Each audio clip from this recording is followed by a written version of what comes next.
Is this just a bit of overspin, or is there something really quite important going on at the moment, Matthew? Great to be back with you, Alistair. I mean, I think it's clear the UK government has really turbocharged its urgency to get a deal over the line. I think we're close. I'm optimistic we're close. There has been some speculation in the media, that a deal has perhaps been reached. Now, both sides have said there's still some technical issues that still need to be worked out. But I mean, compromise is the name of the game here. There will have to be, at the end of the day, a compromise between both sides. I would say some of the technical solutions that the UK government has been advocating for from the start, like a green lane for goods coming from GB into Northern Ireland, even potentially digitalizing some customs checks, were long suggested years ago. I mean, I can remember as early back when I was working in the European Parliament in 2017, there was a report commissioned to the European Parliament.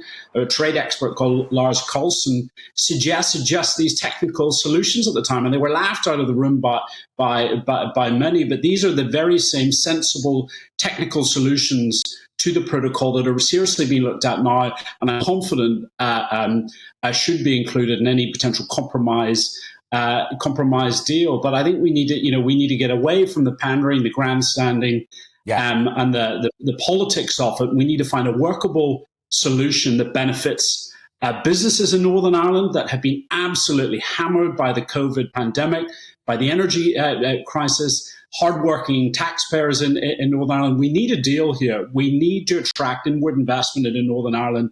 And the longer this uncertainty goes on, I do worry about its long-term impacts on the Northern Irish economy.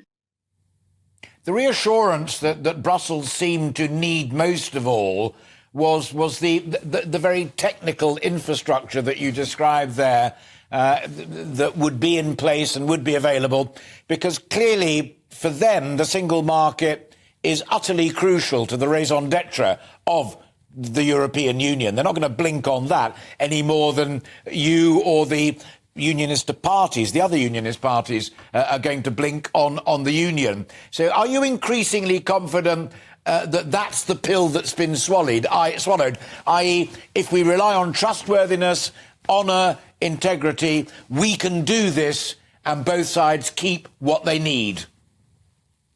I think the UK government has always recognised the fact that the EU would try and protect the European single market. I mean, that's a fair and reasonable thing to expect.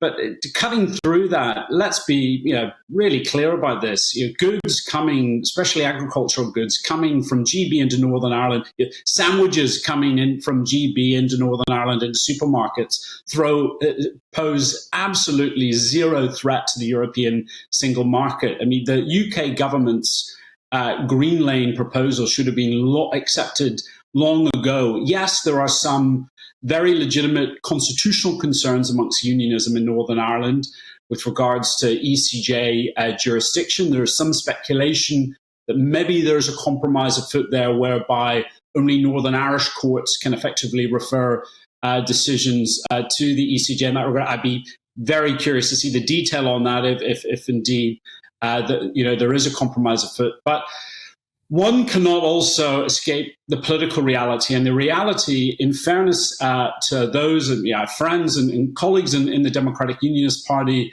they were very clear when they went into the Assembly election about what their red lines were and what their mandate was. And they, while I have some disagreements with them over their approach to the protocol, they did receive a legitimate democratic mandate from a huge chunk of the unionist community in Northern Ireland. So that also, both sides of the community need to be respected. That's an integral part of the Good Friday Agreement. So whatever deal the UK government secures, and I hope there's a bit of room on the DUP side, but it's going to have to satisfy some of the concerns of unionism.